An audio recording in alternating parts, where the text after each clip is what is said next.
It is said that actions speak louder than words. Throughout the crisis, your plan of action rested on the Johnson & Johnson Credo. How would you say that the Credo enabled you to make decisions for the company during the crisis?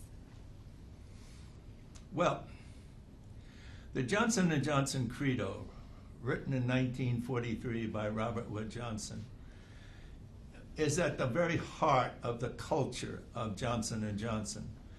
And every employee of the company gets to know the Credo, and they get to know how and why the Credo was written.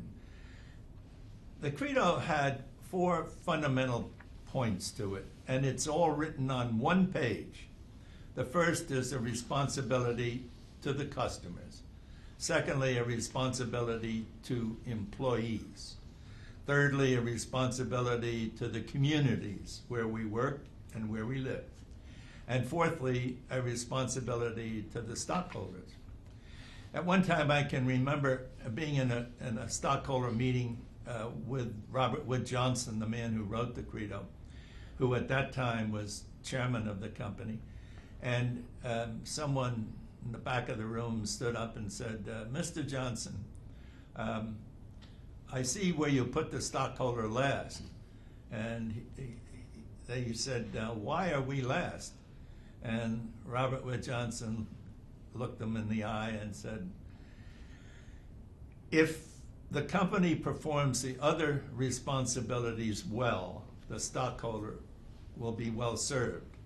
And I would like to remind you, sir, I am the largest stockholder. And that took care of that. Do you think things would have gone differently with a different CEO? Not at Johnson & Johnson, because they were committed to the Credo. Let me digress for just a moment.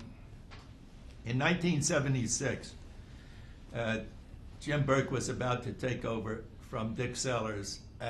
Burke was about to take over as chairman and CEO. At that time, we had 150 companies around the world, wholly owned affiliates. Today, it's closer to 250.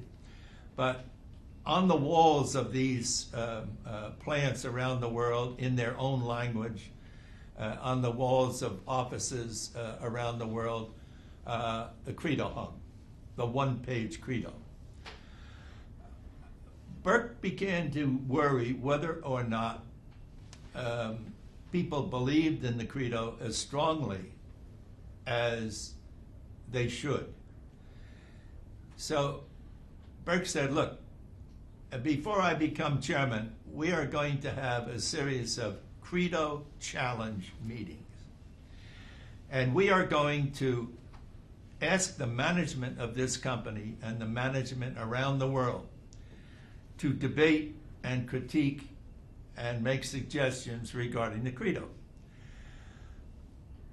If you want to continue with this document and you really are committed to it and you believe in it, fine. But if you don't, it's a hypocrisy. So let's take the document off the wall and get rid of it. And that exercise took literally 2 years. And we videotaped a lot of these meetings. And there were debates. Not everyone believed as strongly in the Credo as others. But by a wide margin, by predominantly wide margin, the Credo was accepted, and everyone committed themselves in management, and employees committed themselves to it. So if Credo was at a strong high point at the time the Tylenol tragedies broke. And there was no need to reinforce the employees of the company and the management with the importance of the Credo, because they had just committed to it. Let me ask a couple things, and sure, feel free to expound on these, because these are kind of like broader based type questions. Before I ask a broad one, I got a real narrow one, because I've had opportunity to talk to other people that have been in crisis situations, like the general in charge of the Air Force at the Pentagon on September 11th. Where were you when you first heard the news about the first poisoning? From whom did you hear it? What went through your mind? What was your initial reaction in that situation? Well, actually, I was home when I first heard it, and it was about 10 or 11 o'clock in the morning, and I had taken some time off. I was writing the history of the company. The first book I wrote was on the history of Johnson & Johnson, and the second was the biography of Robert Wood Johnson. But I got a call from one of my staff members and said, we have had a call from the Chicago Sun-Times. Interestingly enough, the Chicago Sun-Times, the first call, they didn't have the details of the murder, but they asked about the product. They wanted to know when the product was introduced and a lot of questions. And I had planned to go in that morning about 10 or 11, and I got there maybe 45 minutes after I heard that there was this inquiry, and all of the murders were not known the first day. First day, I think we learned about 2 or 3 murders, then second day another 2 or 3, until we reached a total of 7. One word description of my reaction: disbelief. Second description, 2 words: total disbelief. I just could not believe. And I think that describes how many in the company felt that our product could have been used as a murder weapon. I mean, a product that is designed to help you take care of pain, it would be used as a murder weapon. I think that our commitment to the Credo, where the customer comes first, was a great inspiration in the way we handle, and our total belief that being open and honest with the press. And there's an interesting facet of that. I had created what we called a press log in our office, and every press call that came in, the reporter's name was put down and the question he asked. Even if it was a very simple question: what year was the company founded? And questions that could not be immediately asked, we took his telephone number and we found out, and we kept that same practice going when this flurry of calls came in on avalanche of calls came in on the Tylenol murders. There were something like 150 or 175 calls the first day, and over the course of the next some weeks, it mounted to 2,500 reporters covering the story. We logged in every name and every response call, every response that we gave. Some of them we didn't know the information until maybe 2 or 3 in the morning, and I was delighted to be able to call a reporter at 2 or 3 in the morning and get back at him for having called me at 2 or 3 in the morning so many times. Yeah. I sensed very, very early that the reporters, both newscasters, print reporters, television, radio, I sensed very, very early that they thought that Johnson & Johnson was a victim and that we would be cast as a victim. And this was very important. To be cast as a victim and not a villain in a situation like this was critically important. And we built on that by being cooperative and open. And the other thing, Jim Burke kept reminding us, by being open with the press, we were able to keep the American public informed. And you have to remember, we were not sure that there wasn't cyanide in bottles of Tylenol on the West Coast or anywhere in the country. We could not be sure of that. But by keeping reporters informed and being very cooperative with them, we're able to keep the public informed.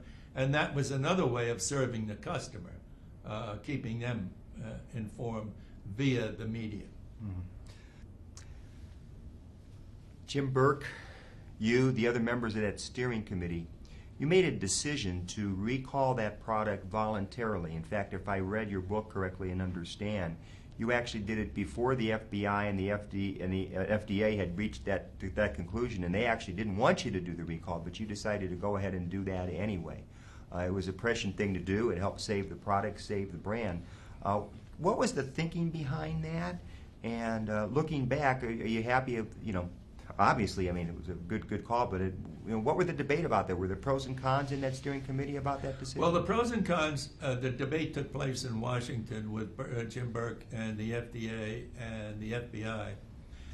And they were worried that if Johnson & Johnson withdrew the product immediately, it would tell any terrorist or anyone else who wanted to disrupt the economy of this country, all you have to do is go out and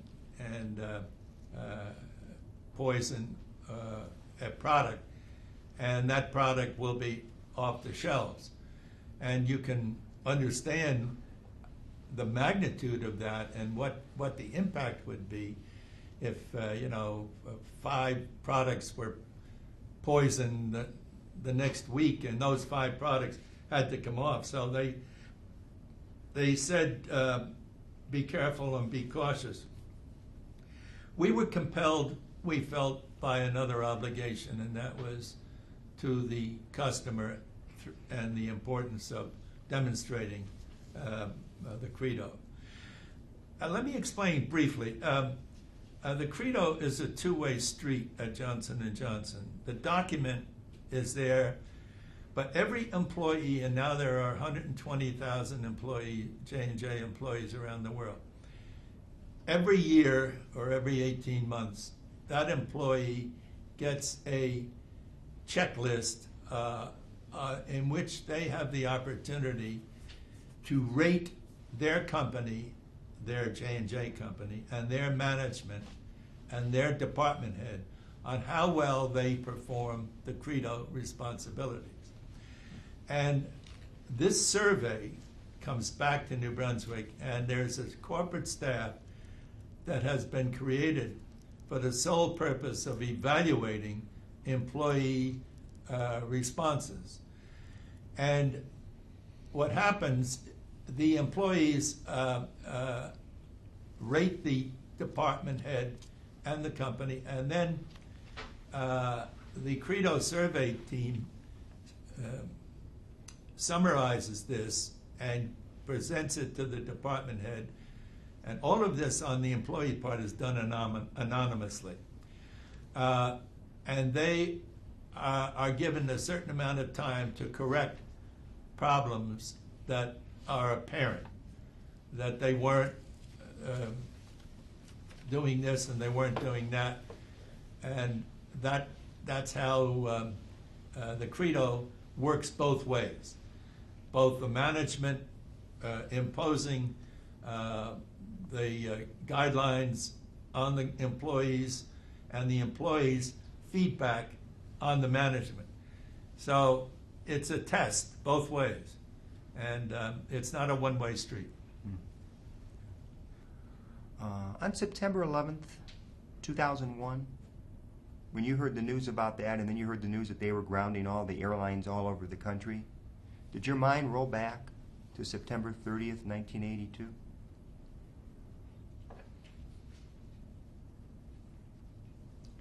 In truth, my mind never left September 30th, 1982. And you remember in 1986, there was another murder in Westchester County, New York. One woman died having ingested cyanide in an extra strength capsule. The problem there was the authorities in Westchester County could not figure out how the murderer got invaded the extra strength, safety seal packaging.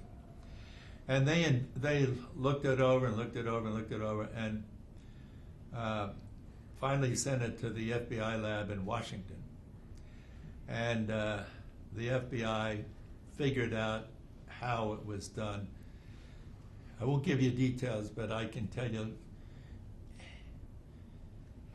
they managed to cut through the bottom of the plastic container, bottle, remove the capsules, put the cyanide capsule in, and they managed to get the piece back in the bottle and get it on the shelf so it was undetectable. In other words, you didn't have to go through any of the safety seals at the top of the bottle. When this happened 4 years later, we just didn't believe that it could possibly happen again.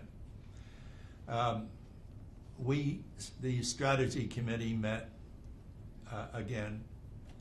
A copy of the Credo was on the center of the table. And we just wondered what to do, because the product had been back on the market and was doing extraordinarily well.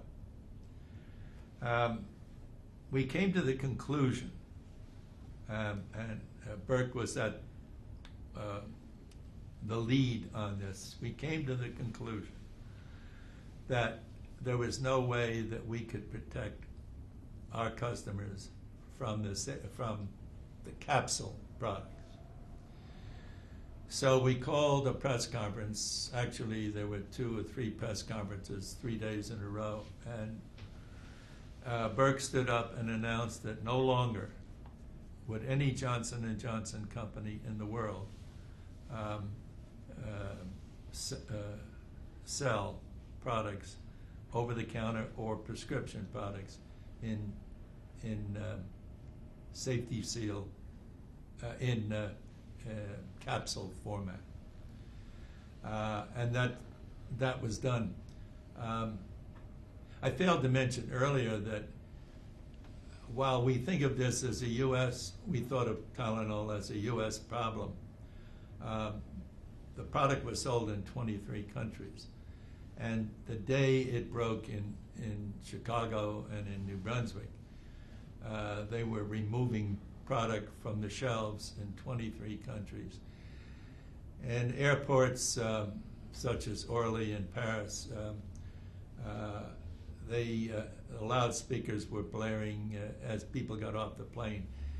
If you came from the United States and you have Tylenol in your luggage or in your possession, go to this certain checkout counter, and it will be for examination, because the product is proven to be deadly in some cases in the U.S.